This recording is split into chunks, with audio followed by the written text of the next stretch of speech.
That Saddam Hussein is a threat.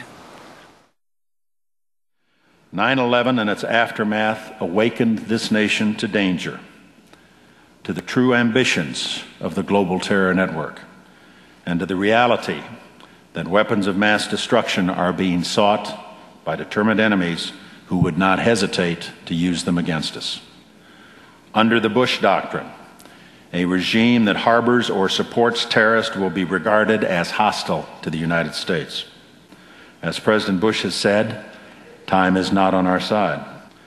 Saddam has perfected the game of cheat and retreat and is very skilled in the art of denial and deception. A return of inspectors would provide no assurance whatsoever of his compliance with UN resolutions. On the contrary, there is a great danger that it would provide false comfort that Saddam was somehow back in his box.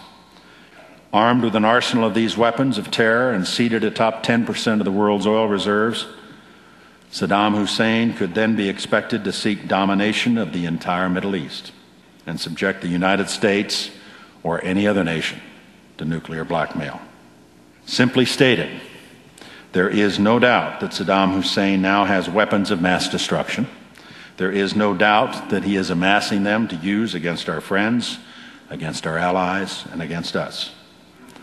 The Middle East expert, Professor Fuad Ajami, predicts that after liberation, the streets in Basra and Baghdad are sure to erupt in joy, in the same way throngs in Kabul greeted the Americans. In Vice President Cheney's speech a week ago today, he said inspection was actually dangerous because it would create a false sense of comfort. So which is it? Do we believe that inspection should go forward even though they are dangerous? Or are we supposed to believe that they are dangerous and therefore they shouldn't go forward? Well, the history of the inspections when they took place did lead to a lot of question marks. That's why I said that inspections in and of themselves, inspectors in and of themselves, are not a guarantee that Saddam Hussein is not developing weapons of mass destruction. Does the President think inspectors should go into Iraq or not? The President does. If Saddam does allow those inspectors in, does he avoid regime change? The policy of the United States is regime change, with or without inspectors. Tariq Aziz said this morning, he characterized you and several other people in the Bush administration as warmongers, as using the issue of inspections as a pretext to try to topple the regime. And he said he is willing to sit down and talk about all of the issues involving Iraq. Well, I've met with Tariq Aziz a number of times, both in Baghdad and in Washington and elsewhere.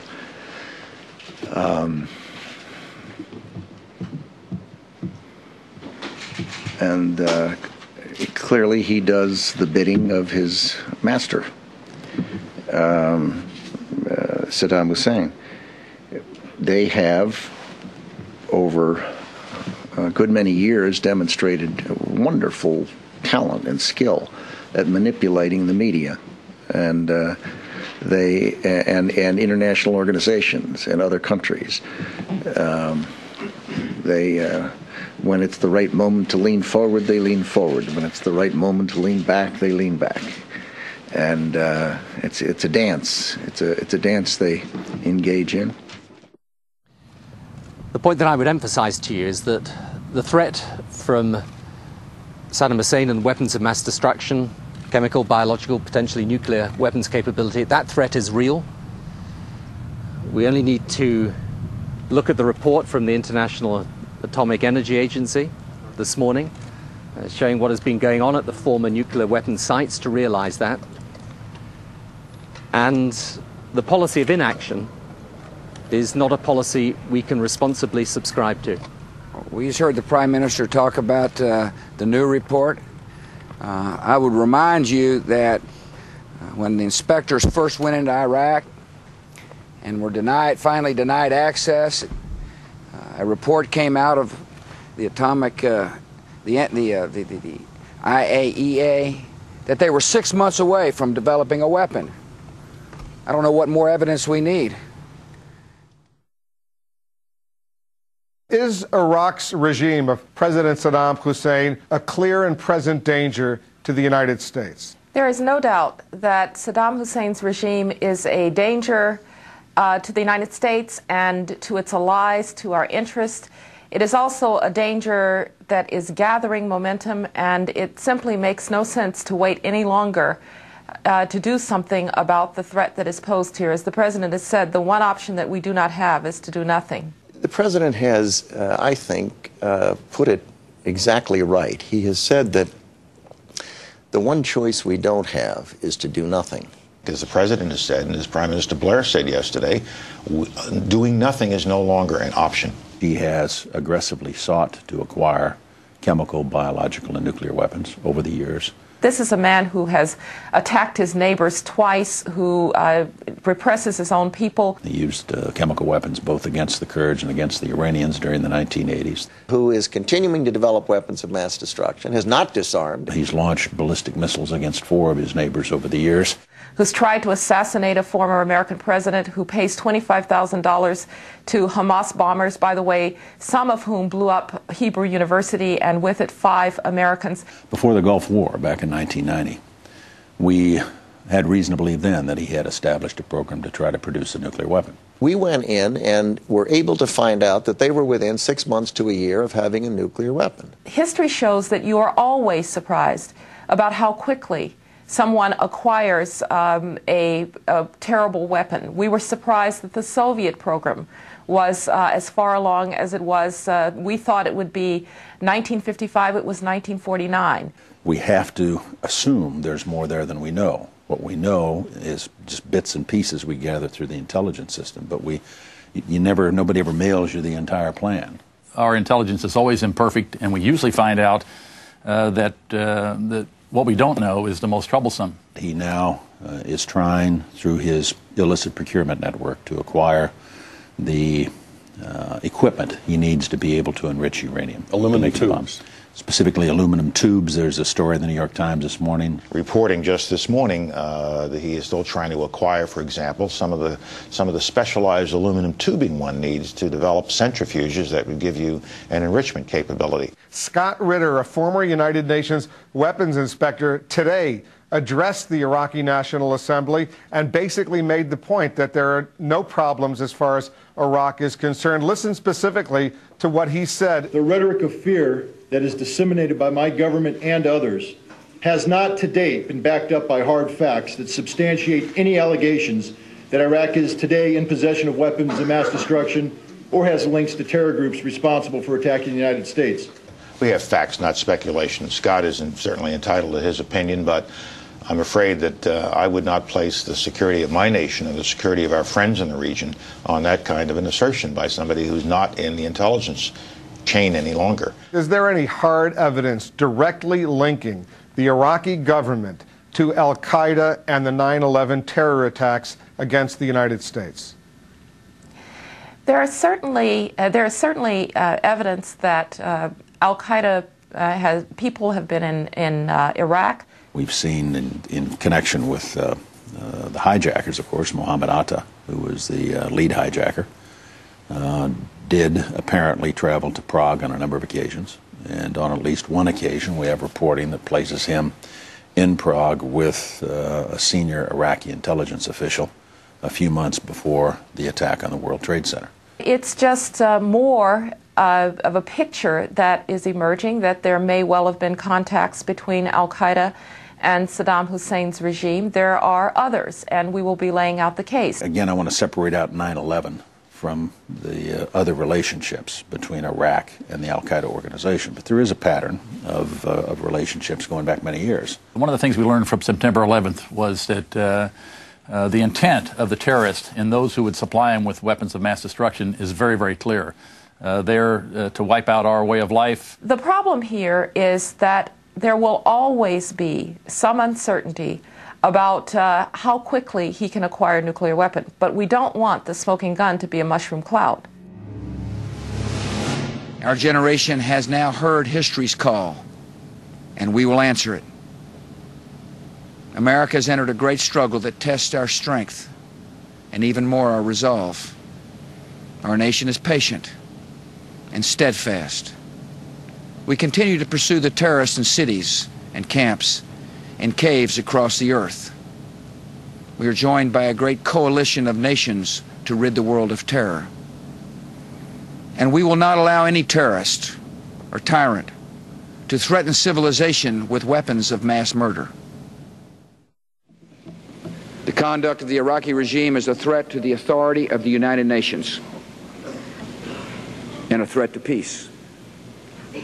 Iraq has answered a decade of UN demands with a decade of defiance.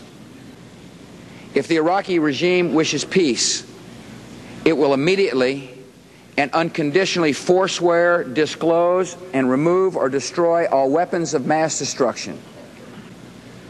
If Iraq's regime defies us again, the world must move deliberately, decisively to hold Iraq to account. But the purposes of the United States should not be doubted. The Security Council resolutions will be enforced. The just demands of peace and security will be met, or action will be unavoidable. Mr. President, are you going to send Congress the proposed resolution today? I am. Are you asking for a blank check, sir? I am sending a suggested language for a resolution. I've asked for Congress's support to enable the administration to keep the peace. And we look forward to a good, constructive debate in Congress. I appreciate the fact that the leadership recognizes we've got to move before the elections, and look forward to working with them. Okay, thank you all. How important is it that resolution give you an authorization to use force? That'll be part of the resolution, the authorization to use force. If you want to keep the peace, you've got to have the authorization to use force. I didn't hear it. I didn't hear it. But there's no. Let me guess. The United States is guilty. The world doesn't understand. We don't have any weapons of mass destruction. It's the same old song and dance that we've heard for 11 long years. And the United Nations Security Council must show backbone, must step up and hold this regime to account. Otherwise, the United States and some of our friends will do so. Mr. President, do you believe that Saddam Hussein is a bigger threat to the United States than Al-Qaeda?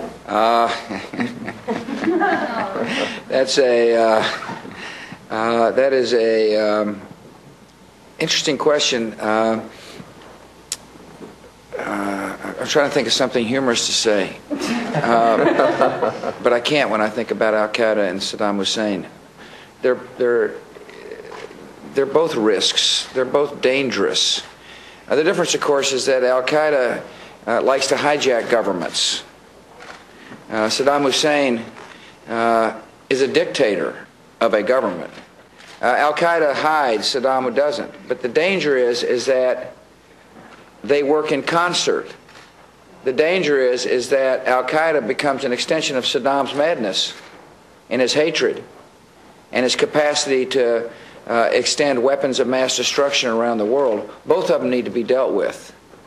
The war on terror you can't distinguish between Al-Qaeda and Saddam when you talk about the war on terror.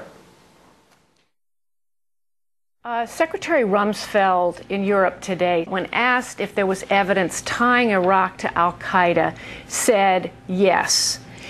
He did not elaborate. Are you prepared to elaborate? Several of the detainees, in particular some high-ranking detainees, have said that Iraq provided some training to Al-Qaeda in chemical weapons development. So yes, there are contacts between Iraq and Al-Qaeda. We know that Saddam Hussein has a long history with terrorism in general, and there are some Al-Qaeda personnel who found refuge in Baghdad. No one is trying to make an argument at this point that Saddam Hussein somehow had operational control of what happened on September 11th. So we don't want to push this too far. But this is a story that is unfolding, and it is getting clearer, and we're learning more. If an inspection team goes in now and finds nothing because perhaps Iraq is very good at hiding it, or perhaps they have nothing, but you all are of the belief that they have it. If they find nothing, does it make your job more difficult in trying to assemble an international coalition? Goodness gracious, that is kind of like looking down the road for every conceivable pothole you can find and then